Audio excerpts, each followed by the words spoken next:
Khair Arifin, Zikri Fuad Abdul Salam, Jasmi Jantan dan isteri Zuraini Abdul Malik, Muhammad Syahuri Zainuddin, Muhammad Izam Mat Nur, Ahmad Syahuri Mat Jan dan saya Abdul Rahman Ahmad sudah menempuh perjalanan 9,800 km sejak memulakan pengembaraan 20 hari yang lalu.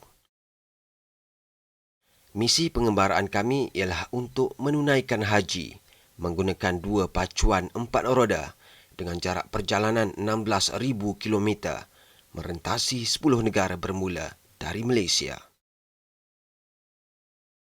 Setakat ini kami sudah menempuh 3 negara.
Janganlah sesetengah kamu mengumpat setengah yang lain.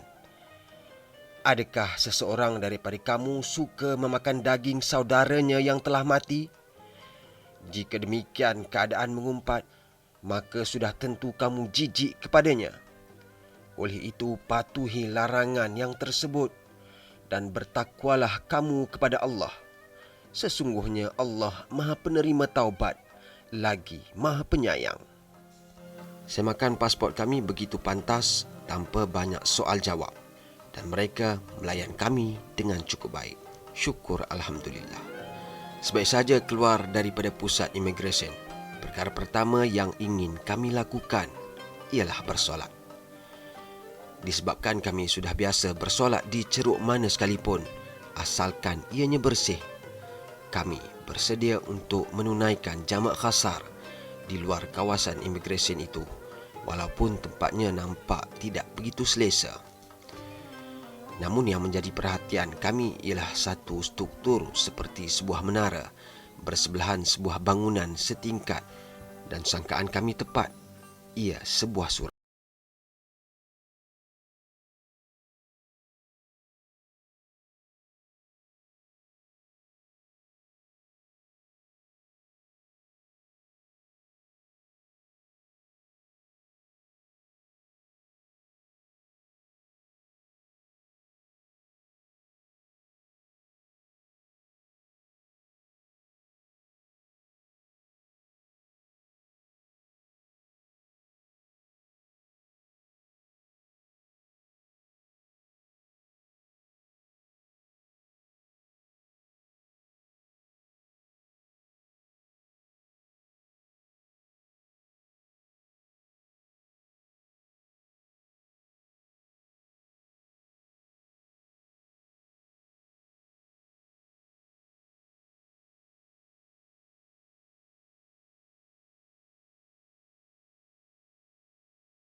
Siapa lagi?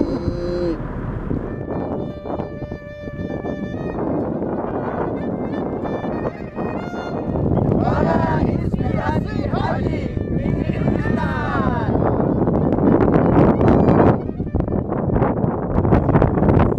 Kami meneruskan perjalanan meredah Bukit Bukau. Sebenarnya 80% muka bumi Kyrgyzstan berbukit bukau dan bergunung ganang. Kerisauan menyelubungi perasaan kami kerana tidak ada sebarang struktur yang boleh digelar bangunan setakat kami lalui kawasan ini. Namun, selepas melepasi kawasan tanah tinggi, penglihatan sekeliling berubah serta-merta. Puncak gunung yang seputih kapas membuat kami terpegun, tersiul secara spontan. Itu snow, itu mountain itu apa? Tak tahu ya kak.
Kami disambut dengan mesra di Kyrgyzstan. Lalu tadi banyak kali kita orang berhenti, pemandangan cantik. Dan Alhamdulillah rezeki kali ini dengan waktu nomad ni. Ya Allah, tengok lagi sekali. Ada lembu, ada ayam, ada dongki, ada kambing, ada kuda. Ya Allah, sekarang ni kami tengah beramai-mesra dengan diorang. Kami bagi gula-gula, kami bagi apa saja yang ada dan beri kepada mereka. Ini memang rezeki mereka. Jom kita meninjau kampung nomad ni ya. Kehidupan mereka kelihatan begitu tenang, seolah-olah tidak ada masalah yang merusingkan fikiran. Hidup mereka begitu mudah dan ringkas, dikelilingi alam persekitaran yang nyaman, udara yang amat bersih, terhindar daripada pencemaran udara dan bunyi, berbanding kami yang hidup di hutan batu. Kami kemudiannya dipelawa untuk melihat keadaan di dalam yut. Najis haiwan kering digunakan bagi menghidupkan api untuk memasak dan memanaskan badan. Seterusnya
Masa kira-kira 30 minit di situ, kami terpaksa mengucapkan selamat tinggal kepada mereka sebelum menyambung perjalanan.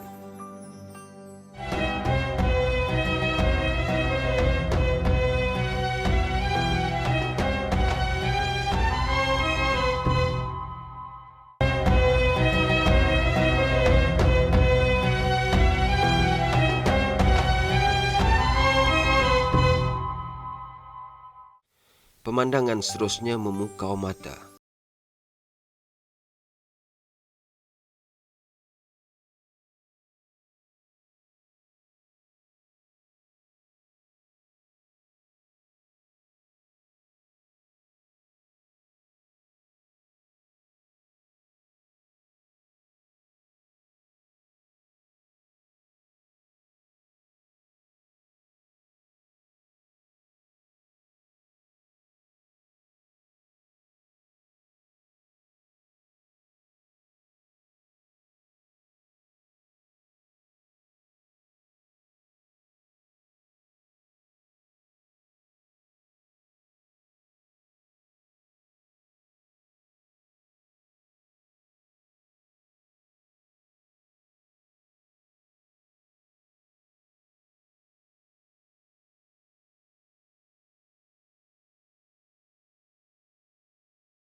Di satu tempat bernama Akbosogo.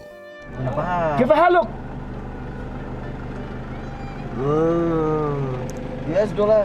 US dollar? US dollar? Dollar? Dollar.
Duduk di luar rumah. Sekarang kita punya temperature adalah berapa? 12 kan? Ha? 12. Siapa yang ambil duduk Haji sini?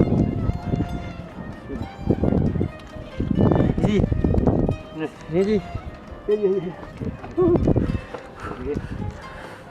Astagfirullahaladzim. Boleh. Dan bismillah.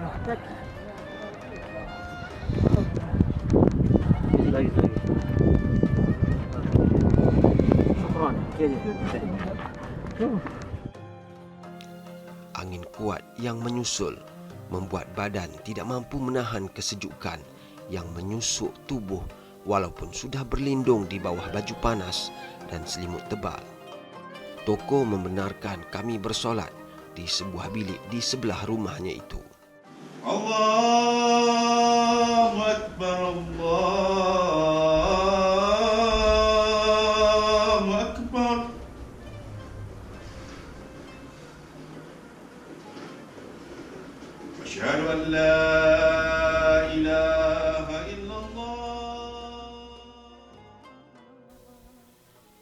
dalam apa keadaan sekalipun, bersolat tetap menjadi satu kewajipan kepada setiap insan yang mengakui Allah Subhanahu Wa Taala sebagai satu-satunya Tuhan yang disembah dan Muhammad sallallahu alaihi wasallam sebagai rasulnya.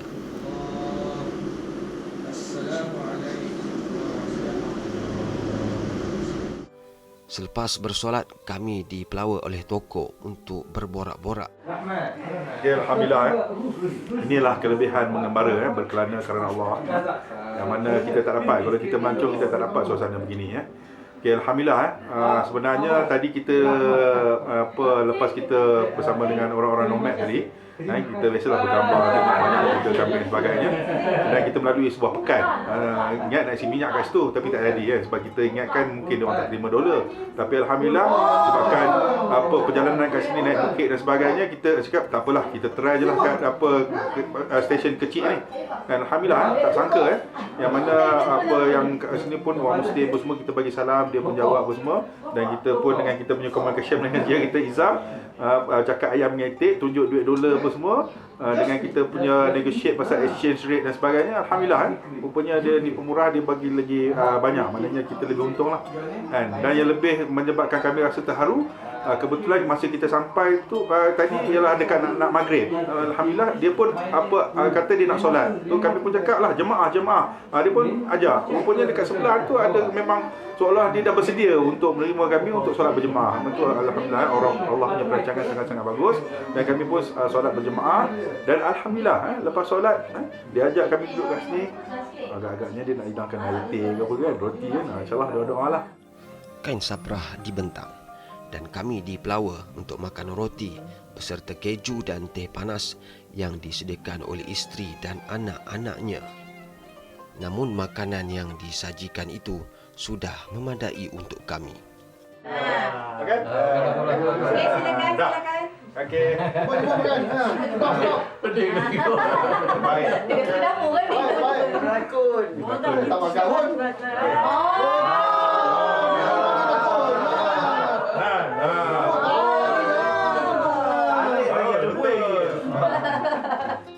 Walaupun makanan yang disediakan secara ala kadar, namun kami dapat merasakan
seperti biasa. Saya nak ingat sekali lagi, cross border ni bukan perkara yang kita boleh buat main-main bukan boleh buka senda sebab benda-benda ni benda serius sebab ada kadang-kadang mistake yang kita tak jangka akan drag kita kita tak tahu. So kita kena hati-hati. Pertamanya officer-officer dekat border ni bukannya customer service ataupun PR benda kan. So kita tak payahlah nak ramah sangat semua. Kita bercakap benda yang perlu saja. Bila dah selesai, kita cepat-cepat ni lah jangan kita ni kan belah dan sebagainya. Yang kedua, berkenaan dengan kamera. Kalau boleh kamera tinggal dalam kereta jangan kita pula pergi usur semua kan. Sebab kita tak tahu dalam ramai-ramai tu ada yang apa kepala angin ke apa kan. So kadang benda kecil-kecil tu kan dia ada cari alasan untuk dia stopkan kita dan sebagainya. Disebabkan musafir dan tidak biasa dengan bandaraya Osh, kami tercari-cari kedai makan. Kedai-kedai kelihatan baru saja memulakan perniagaan untuk hari ini. Disebabkan terlalu lapar, kami pesan dan makan sahaja apa yang disyorkan oleh pelayan kedai. Dia tak macam sini, bau-bau tu. Macam ada mie lagi? Nasi lakna. Nasi lakna version Kyrgyzstan. Kyrgyzstan garpu tak ada. Garpu untuk makan mie je. Kerana masih terlalu awal, kami meluangkan sedikit masa di dalam kedai makan. Oh, lagi ganas ni. Oh, ni ganas ni. Osh adalah bandaraya kedua terbesar di Kyrgyzstan yang terletak di lembah Fergana dan sering digelar sebagai ibu negeri bahagian selatan.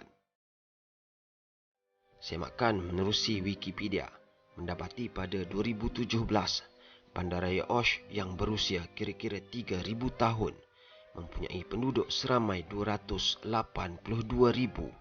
yang terdiri daripada etnik Uzbek, Kyrgyz, Rusia dan Tajiks. Pembangunan tidak begitu ketara, mungkin kerana kami tidak berada di pusat perniagaan bandaraya itu. Apa yang kami perasan, golongan yang memerlukan bantuan berada di mana-mana sahaja. Sudah menjadi misi kami untuk membantu golongan seperti itu. Sini tak nampak budak tu. Okey lagi.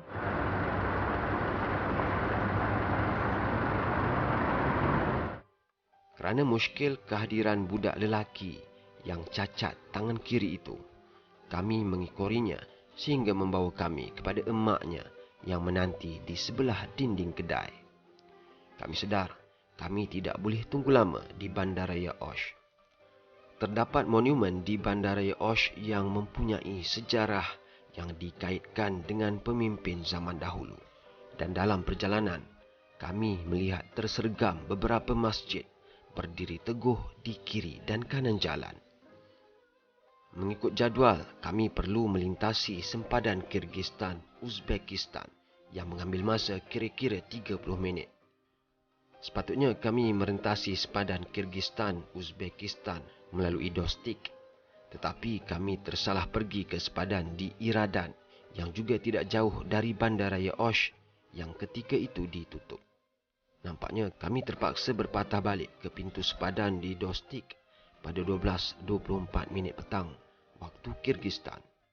Kami telah berjanji dengan seorang pemandu pelancong Uzbekistan untuk menyambut kami pada sebelah tengah hari. Uzbekistan merupakan negara kelima dijelajahi kami selepas Thailand, Laos, China dan Kyrgyzstan. Ikuti cabaran yang kami hadapi ketika di Uzbekistan dalam episod seterusnya menerusi Astro 502 dan HIP TV 631 pada hari dan waktu yang sama minggu hadapan.